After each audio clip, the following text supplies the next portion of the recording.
Another thing that Powell talked about at this Jackson Hole speech that bothered me was that he tried to explain why we have inflation, or kind of the origins of the whole problem. And he did talk about the government's response to COVID, the fiscal response, the monetary policy response, but he basically had nothing but praise.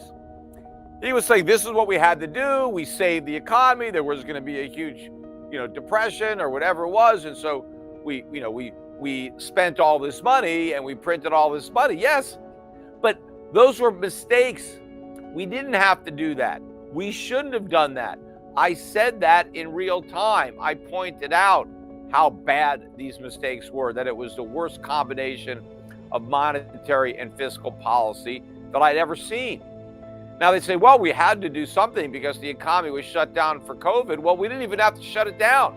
And I think had the American public not been fooled by the politicians into thinking that the shutdown was going to be free, if the government hadn't said, don't worry about staying home because we're going to send you a check, and don't worry about your rent, you don't have to pay it. Don't worry about your student loans, we don't have to pay those either.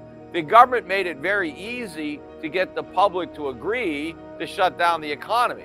Well, if they hadn't done that, if they said, well, yeah, you're tough luck, they couldn't have done it. We would have kept the economy open and everything would have been fine because the whole thing was a myth.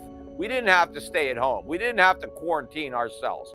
But part of the reason that we fell for that was the idea that, well, we're just going to get money from the government. We don't have to worry about our lost paychecks. We don't have to worry about not paying our rent or our student loans. In fact, a lot of people liked their lifestyle under COVID.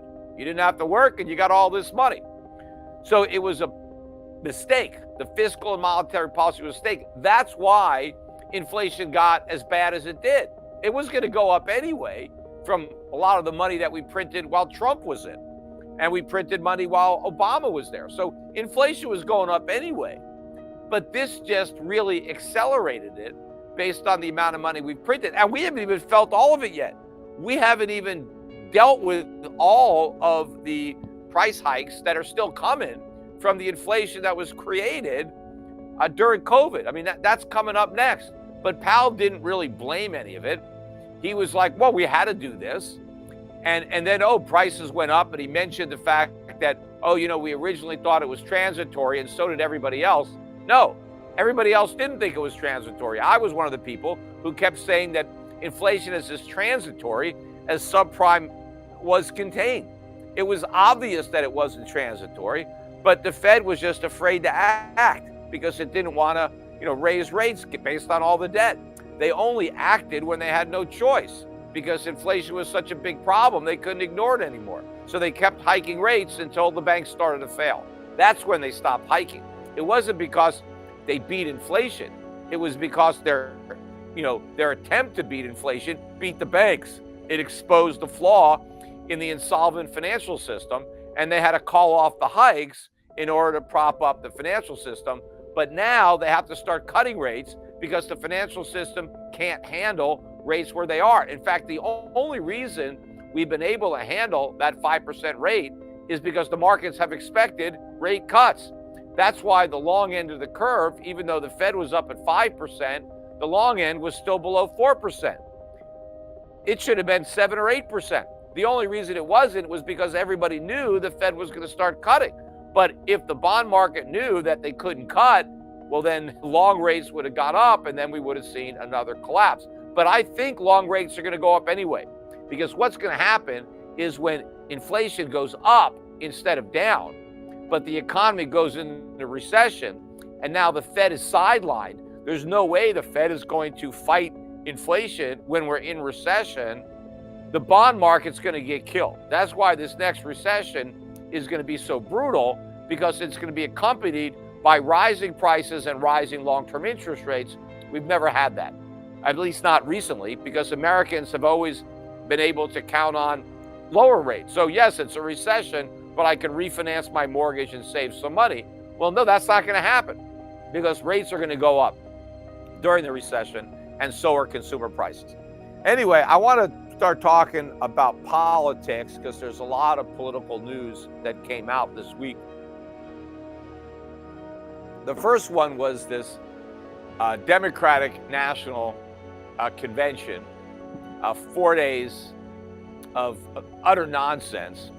And, I reposted, if you haven't seen it, go watch my troll of the 2012 DNC, where I went around and asked the delegates if they would support my plan to ban profits. And look at how many delegates supported this socialist plan that I had.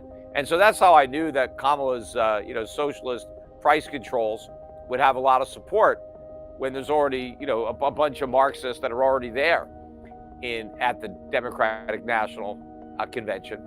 But what stood out in my mind about this convention, and I've watched a number of these over the years. I've been to a couple of them, not as a delegate. I was there on a press pass. Never been a delegate.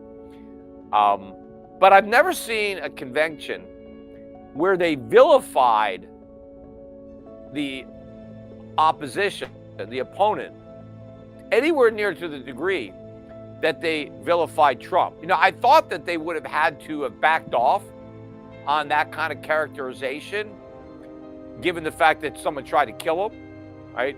They made Trump so evil, they made him the next Adolf Hitler, that somebody thought it was their patriotic duty to kill him, right? So I thought they were going to have to dial that back. Now they didn't compare him to Hitler, but they did claim that he wants to be a dictator, that he's going to end freedom as we know it, and use the presidency to commit all these crimes. I mean, all this nonsense. Supreme Court didn't do that. They're misinterpreting what the Supreme Court said, or deliberately misrepresenting it. The thing about it is, I don't know if I've ever seen so many lies told like in succession in such a short period of time about Trump, right? Most of what they talked about Trump nonstop, right? I don't know why, I'm sure they must have, Trump dartboards there, where people are throwing darts at him, or, who knows what they're doing. But it was like a punching bag, and it's all anti-Trump. It was much more a negative about Trump than positive about Kamala, because of course, there's nothing positive about her. I mean, they still managed to pretend that she's achieved these great successes and that Biden has achieved a great success. What did he achieve?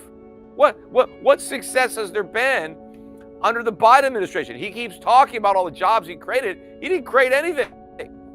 He keeps counting all the jobs that were there before he was president. Those are the jobs he claims credit for having created.